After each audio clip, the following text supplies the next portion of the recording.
পড়ছিলাম প্রণয়ের রূপকথা, কলমে ফাতেমা তুজ, পর্ব সংখ্যা 15। কনার অভিযোগ পর্ব চলছে। কুহু দাঁড়িয়ে দাঁড়িয়ে দেখছে সেসব। অভিযোগ শেষ হলে মেয়েটি ফ্যাস ফ্যাস করে কেঁদে ফেলল।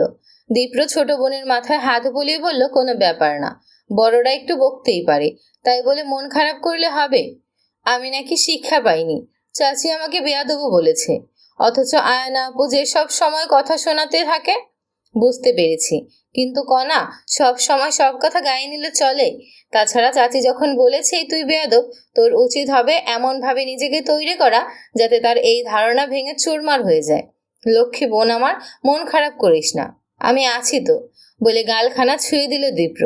কনার চোখ দুটো থেকে পানি নেমে যাচ্ছে। বাবা থাকলে এমন হতো না। দীপ্র ছোট করে নিঃশ্বাস ফেলল। কনা বাচ্চা মেয়ে, ওর মনটা বড় নরম, একটুখানি আঘাতেই ভেঙে চুরমার হয়ে যায়। আর একটু সময় নিয়ে কনাকে বোঝালো দীপ্র। রাত বাড়তি, খাবার খেয়ে নিয়েছে প্রায় সকলেই। কুহু আর কনাই বাকি। দীপ্র তাকালো পেছন ফিরে। কুহু দাঁড়িয়ে আছে। খাবার দিতে পারবি? কুহু মাথা নাড়িয়ে বলল, জি পারবো। সব রেডি কর, আমরা আসছি। কুহু চলে গেল। দীপ্র চাইলো কনার দিকে। কনা চোখ মুছে মুছে বলল, আয়না আপু একদমই ভালো না, সব সময় বেশি বেশি করে।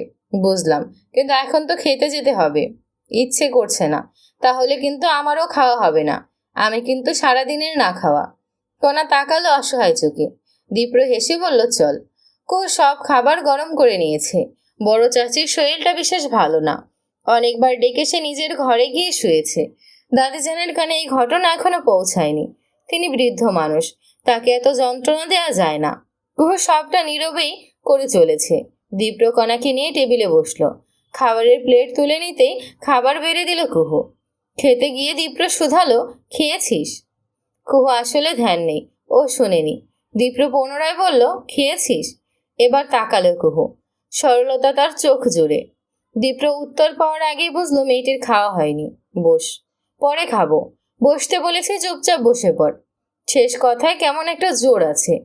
পরিস্থিতি যে পর্যায়ে এতে তর্ক চলে না, চলে না মান অভিমান কিংবা রাগ। কুহু বসলো চেয়ার টেনে। খাবার তুলে নিল প্লেটে। এক লোকমা ভাত মুখে দিতেই দীপ্র বলল, ক্লাসে যাস না কেন? কুহু কি বলবে বুঝলো না। জবাব না দিয়েও থাকা যায় না। ও শুধু বলল, এমনি এমনি এমনি কিছু হয় না, ক্লাসে যাওয়া শুরু কর। বলে আবারও খেতে লাগলো কুহু। কণা দুজনের দিকে একটু পর পর দৃষ্টি দিচ্ছে। ওর মন খুব করে চাচ্ছে মানুষ দুটো এক হোক, কিন্তু কুহুর অবস্থা দেখে ওর ভালোই লাগে। যার উপর যতটুকু আশা আছে সেই আশায় আবার পানি ঢালার জন্য দাঁড়িয়ে আছে আয়না। সব মিলিয়ে কণার আর ভালো লাগে না। কণার কাছেই থাকতে বলল দীপ্র। কুহু মেনে নিল। অবশ্য না মানার কিছু ছিল না। আরও নিজেও চাচ্ছে না পরিস্থিতি জটিল হোক। সব স্বাভাবিক হলেই বরং ভালো। ও শুয়ে আছে, কিন্তু চোখে ঘুম নেই। ইদানিং ঘুম তার কমই হয়। মনটা সারাক্ষণ অস্থির লাগে। ও এই পাশে ওপাশ করে রুম থেকে বের হয়ে গেল। করিডোর দিয়ে চলতে চলতে খেয়াল করলো দীপ্র ভাইয়ের কক্ষে আলো জ্বলছে। এর মানে লোকটা ঘুমায়নি। নিশাচর প্রাণীর প্রতি খুব একটা আগ্রহ ওর নেই। তবু একটু ঘুরে টুরে নজর দিল কুহু। দেখলো দীপ্র কাজ করছে। কুহু ফিরে এলো নিজের জায়গাতে। কণা জেগে গিয়েছে। কি রে, কখন জাগলি? মাত্রই। ঘুমা, রাত অনেক। বলে পুনরায় ঘুমের দেশে বাড়ি দিল কণা। কুহু বসলো ফোন নিয়ে। সোশ্যাল মিডিয়া ঘাঁটতে ইচ্ছে করছে। ও উষ্ণ নিঃশ্বাস ফেলে নিজের অ্যাকাউন্ট লগ ইন করলো।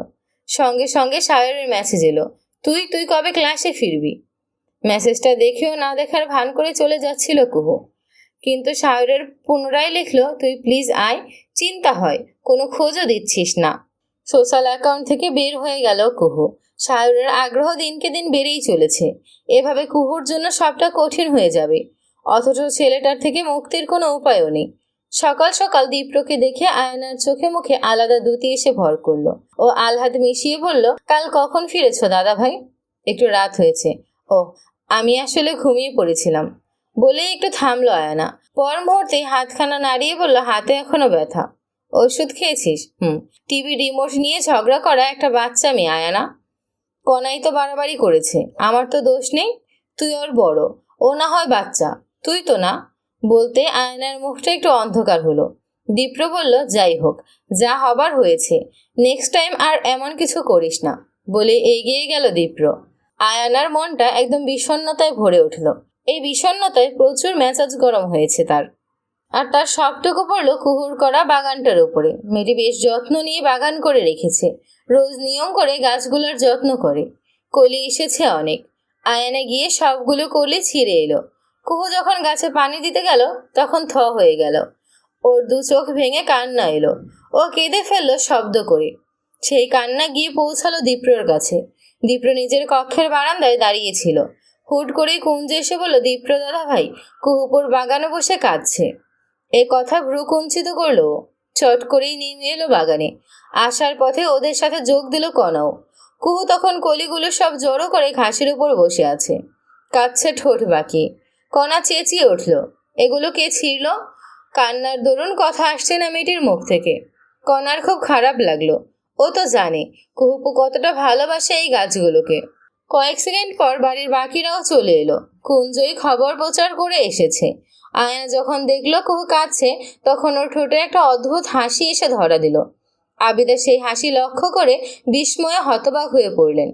মায়ের চোখের সাথে চোখাচোখি হতেই দমে গেল আয়ানা। আবিদা মেয়ের হাতখানা চেপে ধরে বাড়ির ভেতর প্রবেশ করলেন। পুরো বিষয়টা দীপ্রর নজরে এসেছে। ও ভ্রু কুঞ্চিত করে একটু ভাবতেই অনেক কিছুই বুঝে ফেলল। তবে এখনই প্রতিক্রিয়া দেখালো না, বরং সবটা রেখে দিল গোপনে।